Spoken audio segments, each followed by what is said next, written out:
Hello, this is Princess Somnia, and welcome back to more Let's Play Xenoblade. Since last time, I just took care of several side quests, got the entire party up to around level 77, 78, which should be more than good enough for the rest of the game, honestly. I didn't even have to do that much out-of-the-way grinding, like non-side quest related out-of-the-way grinding. I just did side quests. It was pretty easy enough. I mean, there were some things that I had to like grind items for, which was also kind of annoying, but it's fine. Anyway, in here we have, among the Telethia, some cellulas that drop the cellula cells that you would need for progression in Colony 6. I decided not to gather them yet, because I kind of figured that since we can't actually, if I recall correctly, make it to 5 in every area anyway, there's no real point in trying, because we would need 5 well, anyway. Basically, I didn't really feel like it, so. Anyway, if we head out on here, we can get to the main part of the interior instead of palling around in the lungs, and you can see all sorts of stuff flowing around in here.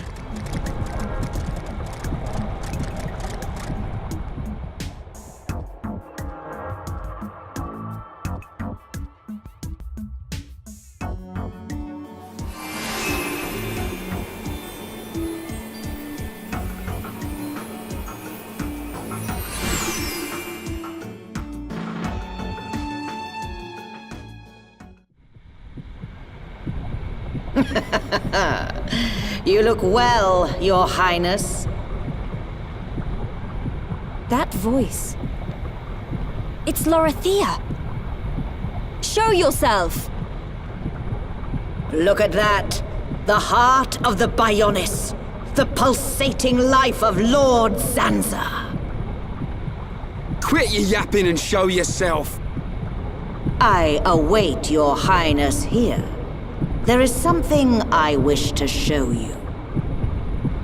Your friends are welcome to join you. That is, if they survive.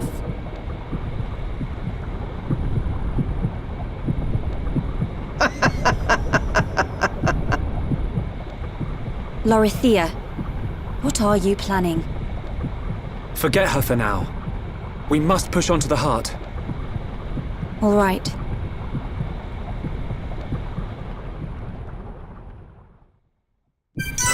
Because of course it wouldn't be creepy enough unless we had the still beating heart pounding in the background there. Ugh. Well, anyway, since we can always come back to this area, I'm not going to be caught up in trying to explore every area like I have been for the last few areas because, well, reasons. Anyway, yeah, so we've got some cellulas over here again. So there's going to be a lot of those cellular things coming around. They're basically like the Bionis cells. I don't think any of them should be threatening at our levels right now. But, yeah. Also from this point out, expect a lot of like ether to come your way.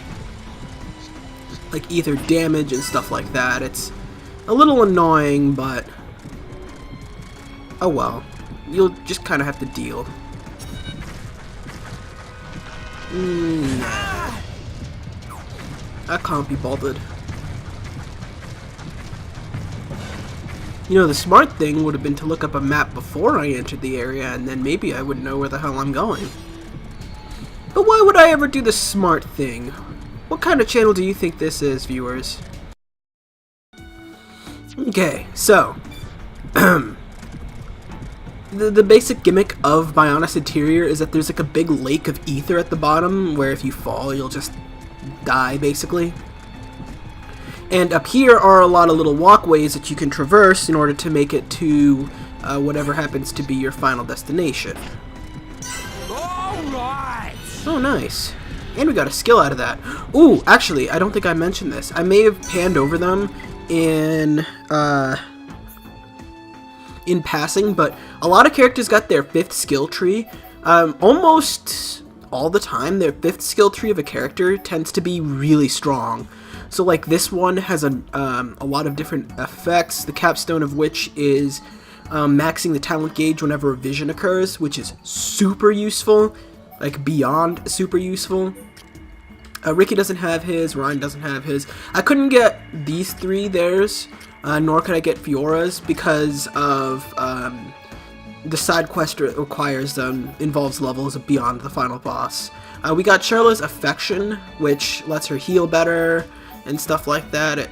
It's really nice for her. And then Dunban's Enthusiasm, which I haven't started yet. Because I didn't really take a look at it, did I? Yeah, but it's pretty nice. It's pretty nice. I think we could actually start working on Enthusiasm. But yeah, I basically did get those. I also did a few skill links with characters here and there to help us out. We actually don't want to go that way. I think we want to go up. But yeah, this place can be mazy because of the way it's laid out. If you have a map, it makes things a hell of a lot easier, and at this point you might as well just look it up because there's nothing really left to spoil by way of areas anymore. What makes this area annoying, particularly at low levels, are the high amounts of Telethia that kind of just gank you out of nowhere, as well as like the regular enemies if you're significantly lower level than I am. Because at this point in the game actually starts lifting the difficulty by quite a lot. So, yeah, it's a thing the game does. The game kind of intends for you to like stop here and go and do some business around the world before moving on, so. Which is exactly what I did. Although I ended up a bit higher level than I was expecting just because of how the experience plus gems work. Let's see, we just want to keep going straight here.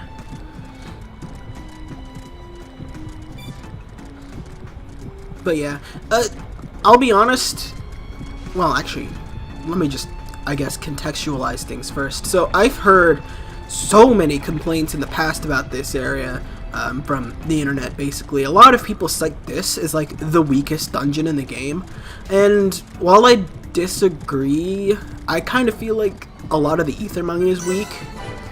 I will say that this is not a very strong part of the game. The area design is interesting and unique, but it's more creepy than beautiful, like a lot of the other areas were. Like that, for instance, that pulsating heart mass that's just... it's kind of a gross aesthetic. I also hear a lot of people complain about the music in this area, which, I mean, it's not good, but it's slightly more interesting than the Ether Mines track for certain, so it at least gets that going for it. I think the real big thing about why people really dislike this area comes entirely from the fact that there are some rare collectibles you need for Colony 6 that are extremely difficult to find, and the fact that, well, what's coming up next is awful. And by what's coming up next, I mean the next boss, which I've never beat at level appropriate levels before. Or area appropriate levels, even. Heathen. But anyway, as you can see here, especially when you're at higher levels, it's stupid easy to make it all the way to the hard entrance. The hard part is what lies beyond, and I actually thought we were going to go into more fights in this time, but apparently not.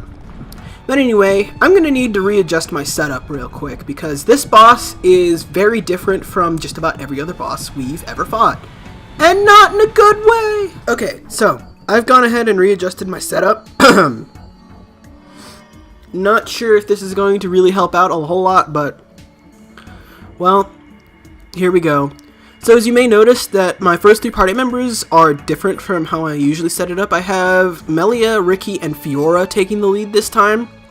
Can we have a stronger HP up gem or no? No, it really don't be that way. Okay.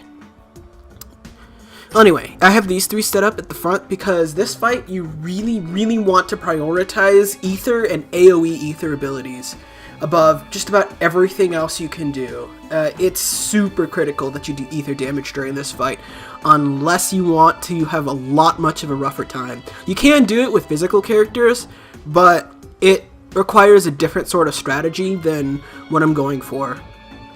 I also highly recommend that at least your party leader has confusion resistance. Very specifically, it would be ideal to have everyone in the party have confusion resistance, but I don't have enough gems for that, nor do I have enough slots for that, so we're just gonna have to play it by ear on this one. Melia is outfitted with a whole lot of Ether Up, as well as Electric Plus gems on her weapon. Basically, it makes it so that her Ether damage is high, and so that Summon Bolt deals twice the damage it could possibly deal, which is an astounding amount of Nova, especially during Elemental Burst, basically. It'll make her a really good Ether DPS, which we desperately need during this fight if we want to try and go for the end it before she ends us strategy. Again, you want Confusion Resist on at least one, if not every party member you have here. Otherwise, you might want to go for Terrain Defense instead, which might be able to help you out. Ether Defense on whoever you decide to use as your tank. I'm using Ricky because he has access to Ether damage, and he has access to Healing Arts, which will really help us out. Fiora is outfitted for mostly Ether, but also a little bit of strength on the side. It would be good to have Ether defense on her too if I had any extra gems for that, but I don't. I gave her some terrain defense as well. And with that, it's time to face off against this boss, who is going to be difficult. I'm not going to lie. I might die against this fight. Let's head inside the heart.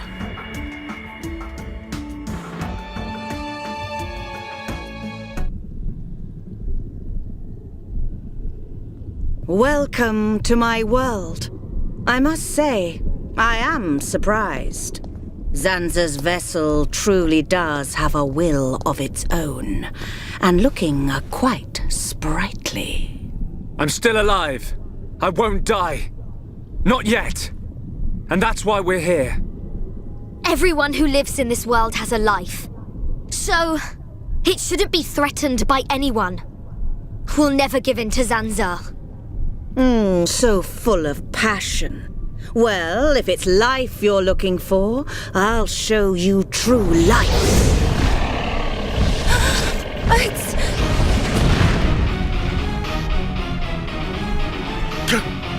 Callian! Brother! There is no use in calling. It worked before, but now his transformation is complete. He is my adorable servant.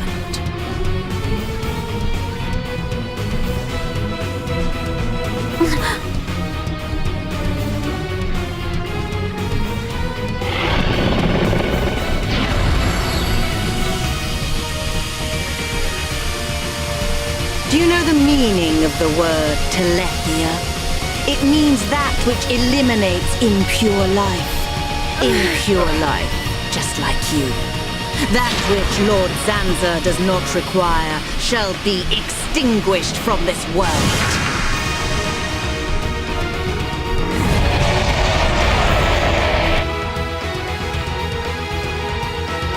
Enjoy this. A big part of accepting or loving a video game is accepting some of its flaws. Disciple Lorithia is one of Xenoblade's biggest flaws. This boss sucks really hard. It is absolutely an awful fight, no ifs, ands, or buts about it. She'll start off by summoning her little ads, which basically gives her resistance to physical damage unless you take them down. She's completely immune when all of them are alive, and she's severely resistant when most of them are alive. So, if you're using a physical party, you have to take them out one by one in order to actually be able to deal damage to her. Otherwise, your best bet is to get electrocuted a lot. Let's see. Where the hell is Ricky? Oh, he's over there being confused. That's not the hero I've heard about. Yeah, otherwise you'll just kind of have to deal with everything she throws at you, which is a lot because she loves hitting you with status ailments. She can confuse multiple party members at a time, which is particularly nasty in this instance just because of how the battlefield is laid out.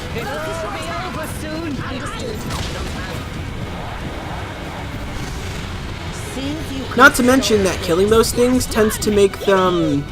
yeah, do that.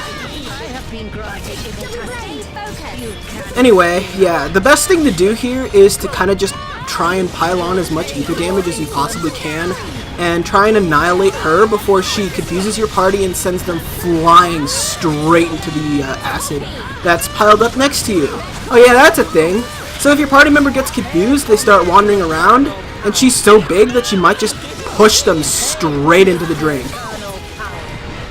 This boss made me so angry the first time I played the game that I stopped playing the game and did every side quest left and came back at level 95. That's how annoyed I was at Disciple Lorithia. I was so mad, I grinded my way into infinity and destroyed her. Yeah, it's not a fun fight at all. Some helpful tips for this are to use and abuse damage over time effects. Summon death, apparently.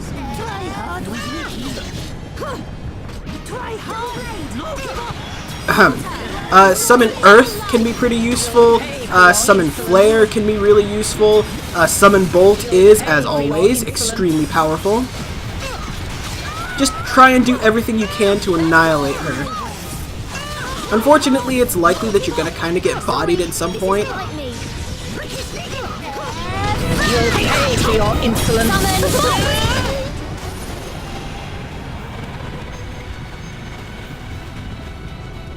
If you find you're getting bodied constantly, it might be a good idea to throw in one physical party member.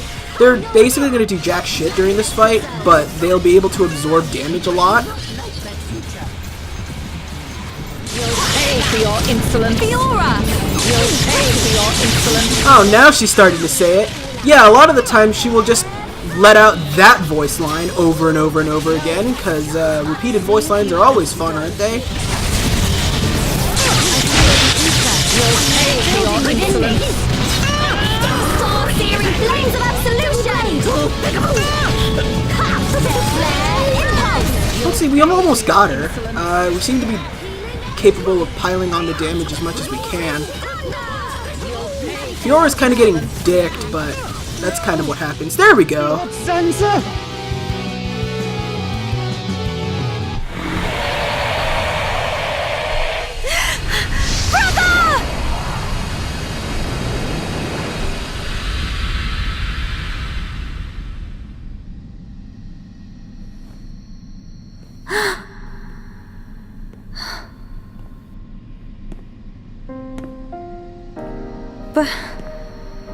Brother? Is that really you? Oh, I have longed to see you. I too, Melia. Brother, I must apologize. To you and to everyone. Because of our transformation into Telethia. I am a princess, but I brought misfortune upon the high end here.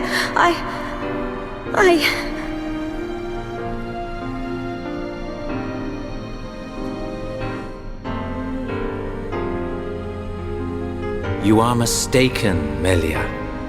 The Telethia gene lies dormant within us all. There was no escaping the cursed blood in our veins, sister. It was fate. That is why our father sought to dilute the bloodline. You are the hope of the High Entia. You will not transform into a Telethia. Even after the Bionis has reawakened, you can still succeed the Imperial line. You have the power to end our suffering. Knowing this, both I and father were happy to sacrifice ourselves. It was our choice. Brother. There is no need to fear.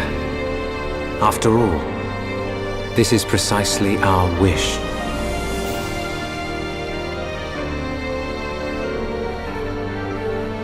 In the end, you are the only ones who can stop Zanza. Yes. Now, leave her to me. You must go. You must accompany Shulk.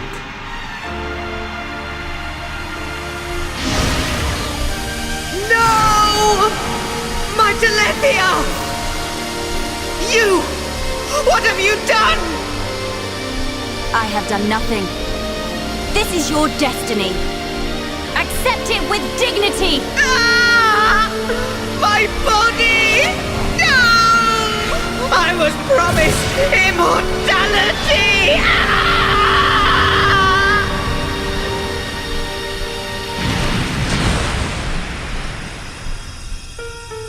Brother. Melia, at long last I can be with Father. You must now live your own life. The path you forge, the future you choose. That is the hope of the High Entia.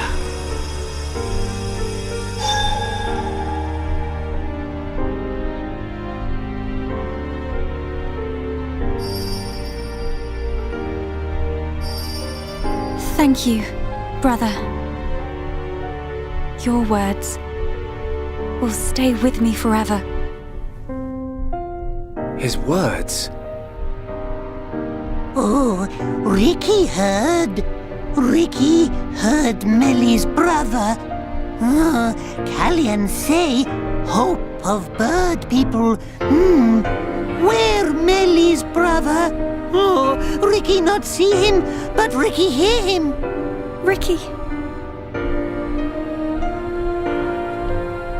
You too heard his parting words. Thank you.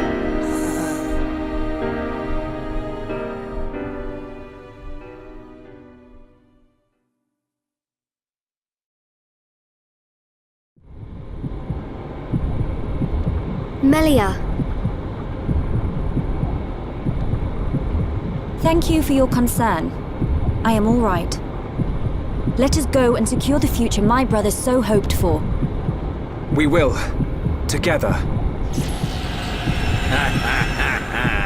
Such a brave princess. Dixon! Don't look at me like that.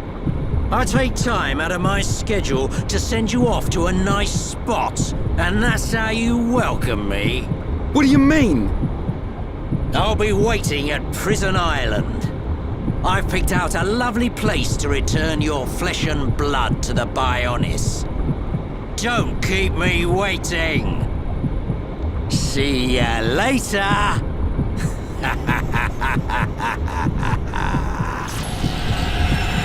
I'm gonna... Come on, everyone! We've got to get to Prison Island. Okay.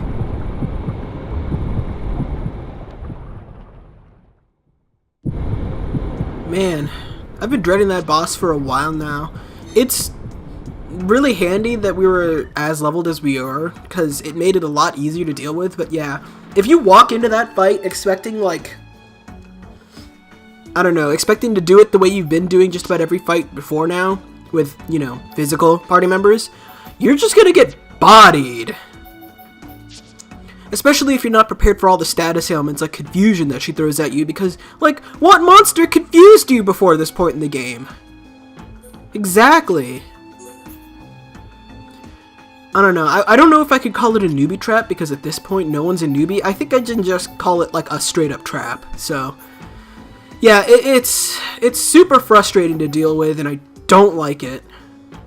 But it's over now. Now all that comes is the rest of the game, which I've also never done at levels appropriate for the area, so this should be interesting. What do I want on you? Probably muscle up or something. Make you nice and swole. Yeah, this should be good.